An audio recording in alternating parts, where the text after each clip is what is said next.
नमस्कार, मैं डॉक्टर अभिषेक रंजन सुकृति आरोग्यम क्लिनिक के तहत आज आपको बताने वाला हूँ दमा के बारे में। अचानक से दमा पर वीडियो बनाने की क्यों सोची कि मैंने देखा है कि ये जो ठंड का मौसम आता है, ऐसे ज़्यादातर बुज़ुर्ग पेशेंट्स मैंने पिछले 5 से 10 वर्षों में देखे हैं जो ठंड के मौसम के समय विशेष तौर पे खांसी से जुड़े दमा से परेशान हो जाते हैं। और ये दमा एक विशेष प्रकार का दमा होता है जिसे हम basically chronic obstructive pulmonary disease यानी सीओपीडी बोल सकते हैं। सीओपीडी की एक खासियत है कि ये वर्ष पर्यंत इन्हें परेशान करता है, कभी कभी ये बढ़ सकता है। सीओपीडी में देखा गया है कि जो एयरवेज है, एयरवेज के अंदर परमानेंट डैमेज होने की वजह से जो इनकी बेसिक स्ट्रक्चर है ये चेंज होती है, जिसकी वजह से जो एयर ट्रैपिंग होती है वो मुख्यतः जिम्मेदार होती है इनको बार बार हाफ या हफनी होने में पेशेंट्स को।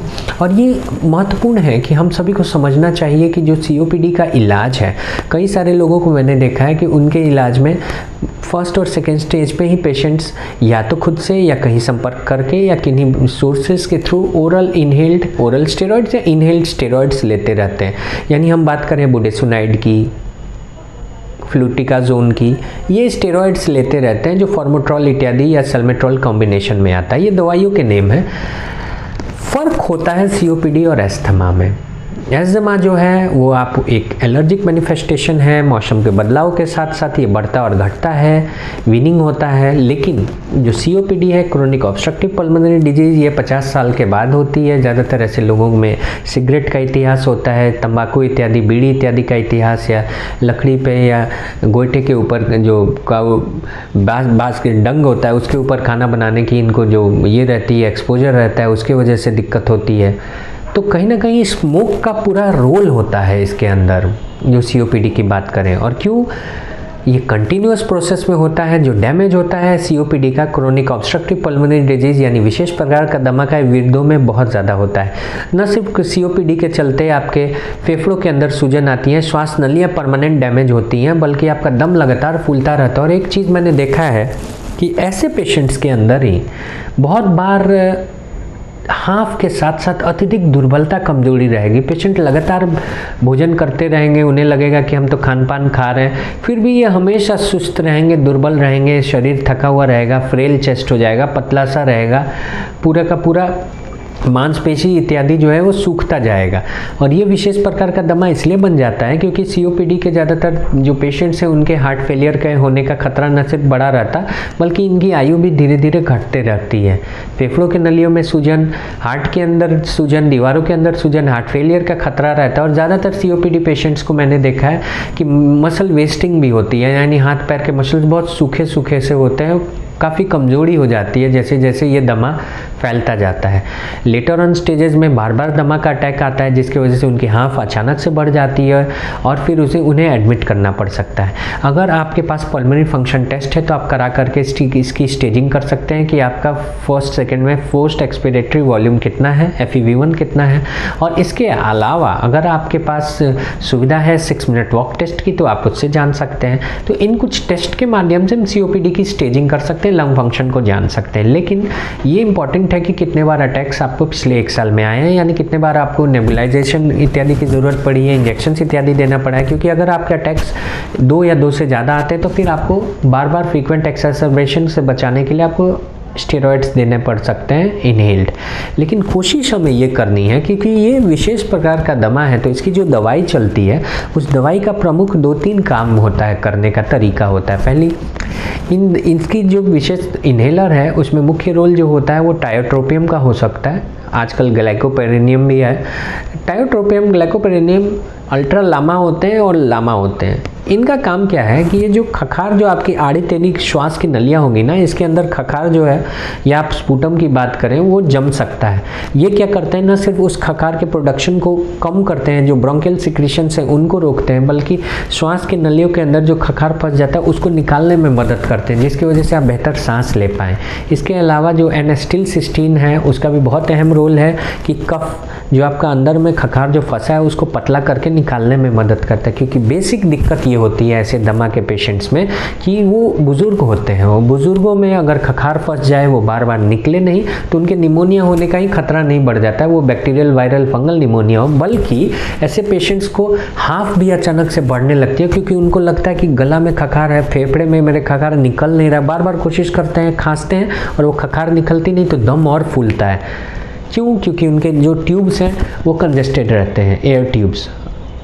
इसी वजह से इस तरह के दमा में जो विशेष इन्हेलर्स का काम है, वो काम होता है उस श्वास के नली के सूजन को न सिर्फ कम करे, खखार को बेहतर तरीके से पेशेंट्स निकाल पाए, बल्कि साथ साथ उसके अंदर जो खखार बन रहा है उसको पतला भी किया जा सके। तो मुख्य दवाइयों में ग्लाइकोपेरेनियम, टायोट्रोपियम, और इसके अलावा आप बात करें तो फॉर्मोट्रॉल कॉम्बिनेशन के साथ टायोट्रोपियम या ग्लाइकोपेरेनियम भी आ रही है। स्टेरॉइड्स का उपयोग नहीं करते शुरुआती के स्टेज में, क्योंकि अगर आप COPD के अंदर स्टेरॉइड्स दे रहे हो, हाँ तभी दे सकते हो आप अगर वो एकॉस है, अस्थमा COPD ओवरलैप सिंड्रोम, यानी वो मौसम के बदलाव से घटता बढ़ता है, तब दे सकते हो। लेकिन अगर आपको प्योरली COPD है, COPD में स्टेरॉइड्स नहीं देनी चाहिए। स्टेरॉइड्स अगर आप इनहेल या पंप के माध्यम से या मुंह के खाने से देते हो, ये जो केमिकल कंपाउंड से, तो स्टेरॉइड्स की वजह से पेशेंट्स को बार बार इन्फेक्शन, लंग इन्फेक्शन का खतरा है और पेशेंट बार बार बीमार पड़ सकता है, अटैक आ सकता है। सबसे अहम कड़ी होती है कि COPD के पेशेंट जो विशेष प्रकार के दमा है, चूँकि ये बुजुर्ग होते हैं, उनको खान पान में हाई कैलोरी डाइट खानी चाहिए, नट्स इत्यादि का सेवन बढ़ाना चाहिए, थोड़ा सा व्यायाम रोज़ करना चाहिए। भले आप बैठ करके उठ रहे हो, थोड़ा सा पैर को ऊपर नीचे कर रहे हो, स्ट्रेच कर रहे हो, हाथ को अपने चारों तरफ से मूव कर रहे हो, हल्का हल्का लाइट एक्सरसाइज करो, लेकिन आपको करना ही है। लंग्स को एक्सपेंड करो और उन्हें कॉन्स्ट्रिक्ट करो। अगर आपको है तो इंटेंसिव रेस्पिरोमीटर ले सकते हो, जो 3 बैलून्स आती हैं और उसको फूंक लगाते हैं, वैसा आप रेस्पिरोमीटर ले सकते हो। फिजियोथेरेपी का बहुत अहम रोल है और कोशिश कीजिए कि रोज़ एक्सरसाइजेस कीजिए। खाने में हाई कैलोरी डाइट के तौर पे आप प्रोटीन्स का सेवन ज़्यादा करना चाहिए ऐसे पेशेंट्स को, क्योंकि ऐसे प्रोटीन्स के सेवन करने के अलावा कैलोरी डाइट्स बढ़ा दोगे जिसमें आपके नट्स इत्यादि शामिल हो, तो बहुत फ़र्क पड़ेगा आपको। क्योंकि COPD एक इन्फ्लामेटरी डिजीज़ है, इसमें शरीर के अलग अलग अंगों में न सिर्फ नुकसान होता है, आयु घटती है, बल्कि हार्ट में भी सूजन आ सकता है। तो जितना ज़्यादा आप ताज़े फल, हरी सब्जियाँ खाओगे, फ्रेश फ्रूट्स लोगे, थोड़ा थोड़ा एक्सरसाइज करोगे, भले आप बुजुर्ग हो, आपको इस बीमारी को लंबे अंतराल तक कंट्रोल रखने में मदद मिलेगी। सही डोज में, सही जांच के बाद इनहेलर्स लोगे तो COPD बिल्कुल कंट्रोल हो सकता है। भले ठीक ना हो, क्योंकि ये एक क्रोनिक इलनेस है, लेकिन कंट्रोल हो सकता है। और जब कंट्रोल हो जाएगा तो आपकी तकलीफ बहुत कम हो जाएगी, आपकी जान पर खतरा भी नहीं रहेगा, आयु भी कम नहीं होगी और आपके हार्ट के अंदर का सूजन भी नहीं रहेगा। अगर आपका वज़न ज़्यादा है, आपको COPD है, दम फूलता है सीढ़ियाँ चढ़ने इत्यादि पे, तेज़ टहलने पे, मुख्यतः लक्षण में लगातार खखार का ना निकलना, खखार बनना, खांसी का आना, हल्का हल्का फेन की तरह सोपी, थोड़ा सा फोमी खखार निकलना, और या किसी को ब्रोंकाइटिस है, क्रोनिक ब्रोंकाइटिस, तो उसमें बहुत ज़्यादा खखार भी आ सकता है। लेकिन मुख्यतः चलने फिरने पे दम का फूलना COPD का एक प्रमुख लक्षण है, जो कि मौसम के हिसाब से बदलाव नहीं रखता। तो ऐसे पेशेंट्स को खान पान, वर्जिश के अलावा कोशिश ये करनी चाहिए कि अगर वज़न ज़्यादा है तो वज़न को कंट्रोल कीजिए। रात में सोने की समस्या है तो अपने स्लीप एपनिया का टेस्ट कराइए, क्योंकि ऐसा देखा गया है कि COPD के पेशेंट्स को एक बहुत बड़ी बीमारी स्लीप एपनिया हो सकती है, जिस बीमारी की वजह से भी उनका COPD लगातार बढ़ सकता है इनहेलर्स के बाद भी। तो अगर नींद और खर्राटों से जुड़ी बीमारी है और साथ साथ आपका दम भी फूलता है, तो आपको बहुत इंपॉर्टेंट है स्लीप टेस्ट, पॉलीसोमनोग्राफी टेस्ट करा करके अपने दमा के बढ़ाने वाले इस बीमारी को कंट्रोल करना। क्योंकि अगर आपका स्लीप टेस्ट होगा और आपको ऑब्स्ट्रक्टिव स्लीप एपनिया आएगी और आप उसका इलाज कराओगे, तो हो सकता है कि COPD बिल्कुल कंट्रोल हो जाए, नियंत्रित रहे। नहीं तो अगर आप कितनी भी कोशिश करो, स्लीप एपनिया है तो COPD भी बढ़ते जाएगी, यानी दम फूलना बढ़ता जाएगा, अगर आप किसी दूसरी बीमारी का इलाज नहीं करा रहे हो जो उससे संबंधित जुड़ाव रखती है। आज के लिए इस वीडियो में इतना ही। विस्तार से हमने जाना कि क्या खान पान रखना है, कैसे एक्सरसाइजेस करनी है, क्यों COPD वृद्धों में होने वाली एक विशेष प्रकार के दमा के प्रकार का, और इसके क्या खतरे संभावित हो सकते हैं, और इसका स्लीप एपनिया से जुड़ाव क्या हो सकता है।